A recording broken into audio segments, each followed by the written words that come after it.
तो है गाइस, स्वागत है आपका मेरा एक और सस्ता फॉर वीडियो में। तो इसेकाई जॉनरा एक ऐसा जॉनरा है जिसको ज़्यादा इज्जत नहीं मिलता दूसरे जॉनरा से, लेकिन इसका मतलब नहीं है कि इसेकाई में एक पूरा से भी बुरा ही एनिमे है। ऐसा नहीं है, इसेकाई में कुछ अच्छे एनिमे भी होते हैं और कुछ बुरे एनिमे भी होते हैं, लेकिन काइंड ऑफ वो देखने में काफ़ी ज़्यादा मज़ा ज़रूर आता है।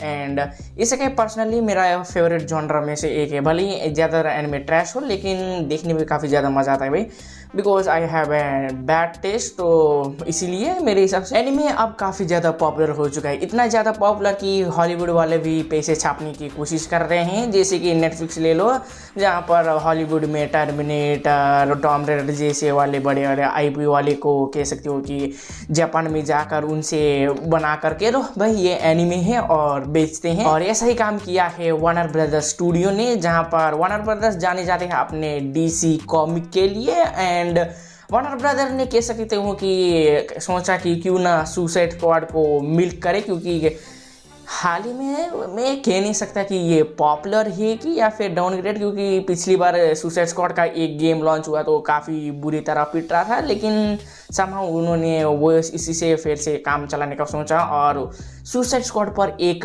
एनिमे निकाल डाल देते हैं। एंड जब मैंने इसका अनाउंसमेंट सुना था कि सुसाइड स्क्वाड का एक एनिमे आ रहा है, तो घंटा होने कोई फ़र्क नहीं पड़ता इसके ऊपर। जब मैंने ट्रेलर देखा था तो इसका एनिमेशन काफ़ी ज़्यादा बढ़िया था। को बना रहा था और कोई स्टूडियो नहीं, सेम स्टूडियो जिसने अटैक ऑन टाइटन का 3 सीजन्स बनाया था, वो है वी स्टूडियो विट्स। एंड उस कारण मेरे इसके प्रति थोड़ा सा इंटरेस्ट और आया, लेकिन मेरा इसके ऊपर कोई एक्सपेक्टेशन बड़ा हाई नहीं था। जब इन्होंने कह सकते हो कि रिलीज़ किया इस एनिमे को, और रिलीज़ करते वक्त उन्होंने कह सकते हो कि एक तरह का बोल्ड मूव लिया, जहाँ पर ऑडियंस को थोड़ा ग्रैब अटेंशन पाने के लिए उन्होंने 3 एपिसोड ही कह सकते हो ड्रॉप किया, जिससे कि ऑडियंस को थोड़ा सा आइडिया मिलेगा उनके ये एनिमे के ऊपर। एंड वो 3 एपिसोड मुझे काइंड ऑफ मिड लगा भाई, मुझे इतना ज़्यादा इंटरेस्ट नहीं आया था, और इसीलिए मैंने इस एनिमे को कह सकते हो कि उसका कुछ ज़्यादा एपिसोड के लिए मैं वेट किया करने का सोचा था। एंड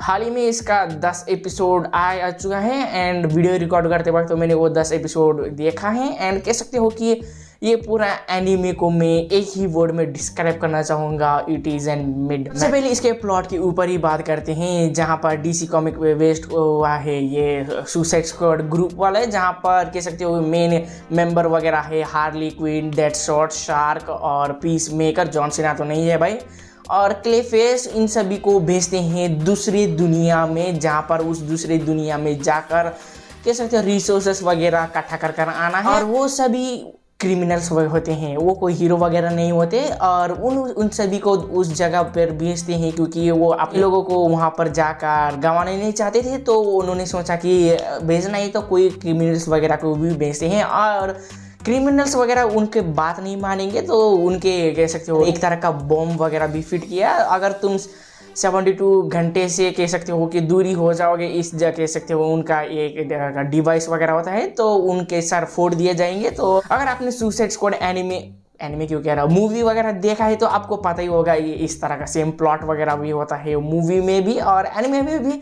प्रीटी मच वही है। और इन सभी को कह सकते हो कि कमांड देते हैं वहाँ का एक ईविल कॉर्पोरेट, मुझे नहीं पता उसे क्या कहूँ, ईविल के लिए या फिर एक तरह का सिडिस्टिक एमेंडा वॉलर, जहाँ पर कि वो टास्क कह सकते हो कि उनके हिसाब से नहीं जाते, क्योंकि जब वो उस दुनिया पर जाते हैं तो कह सकते हो कि एक लड़ाई के बीच में ही फंस जाते हैं। तो सबसे पहले मैं बात करना चाहूँगा इसका एनिमेशन को लेकर। The only reason I watch that was because of Wit studio. तो मेरे इसके एनिमेशन को लेकर काफ़ी ज़्यादा हाई एक्सपेक्टेशन था। स्टोरी को तो मेरा कोई उम्मीद नहीं था। पहले तो ये एक इसेकाई में कह सकते हो कि जॉनरा में टेक प्लेस कर रहा है, एंड दूसरा कि मुझे इतना ज़्यादा भरोसा नहीं था पहले से मुझे इसके ऊपर। एंड तो इसका एनिमेशन से मुझे थोड़ा सा डिसअपॉइंटमेंट लगा, क्योंकि इसका एनिमेशन शुरुआत में तो थोड़ा सा अच्छा तरह का दिखा इसका डिफरेंट आर्ट स्टाइल की वजह से, जहाँ पर प्रीटी मच आपको हर सीन में हार्ली क्विन के ऊपर कह सकते हैं एनिमेशन को पैसे फूका है ऐसा दिखाई जाता है।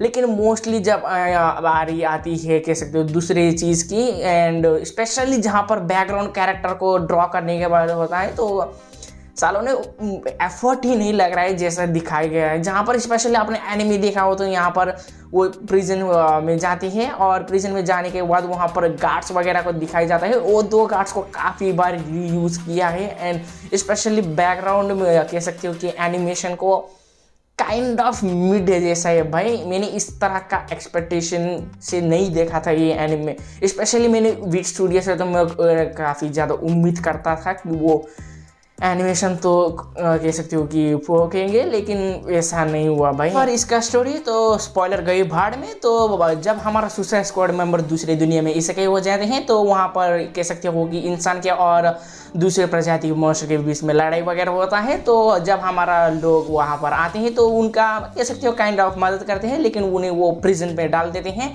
एंड प्रिजन में डालने के बाद वहाँ का एक राजकुमारी आकर तो हमारी मदद कर सकती हो, छुड़ा कर लड़ने के लिए भेज देते हैं। जब वो लोग वहाँ पर जाकर उनके मदद करते हैं, फिर से वहाँ का रानी आकर उन्हें प्रिजन में डाल देती है एंड वापस से फिर मदद मांगते हैं और प्रिजन में डालते हैं। अबे यार भोसड़ी क्या कहने वाले हो तुम, स्टोरी में और क्या है भाई।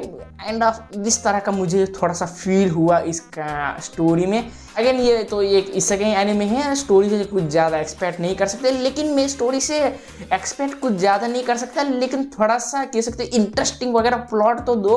अगेन ये एक इसेकाई एनिमे है तो स्टोरी से मेरे को ज़्यादा उम्मीद नहीं कर सकता, लेकिन ऐसा नहीं है कि मैंने एनिमे को इन्जॉय नहीं किया। मैंने ये एनिमे को इन्जॉय किया, स्पेशली इसका 10th एपिसोड जहाँ पर उनको थोड़ा सा पावर अप वगैरह भी दिया है। और पावर अप से याद आया कि वो जब वो दूसरी दुनिया पर जाती है उनको कह सकते हो कि पावर एक तरह का एनहेंस हो जाता है उनका। जहाँ पर क्ले फेस ले सकते हो कि उसका पावर थोड़ा सा लिमिटेड ही था, लेकिन वहाँ पर जाकर वो अपने पावर को एक तरह का अल्टीमेटेड बूस्ट वगैरह मिलता है उसे। इसका मतलब नहीं है कि ये एनिमे पूरा देखने लायक जैसा नहीं है। एनिमे मेरे हिसाब से देखने लायक जैसा है, लेकिन ये आपके टेस्ट के ऊपर डिपेंड करता है कि आपको ये एनिमे पसंद आएगा कि नहीं।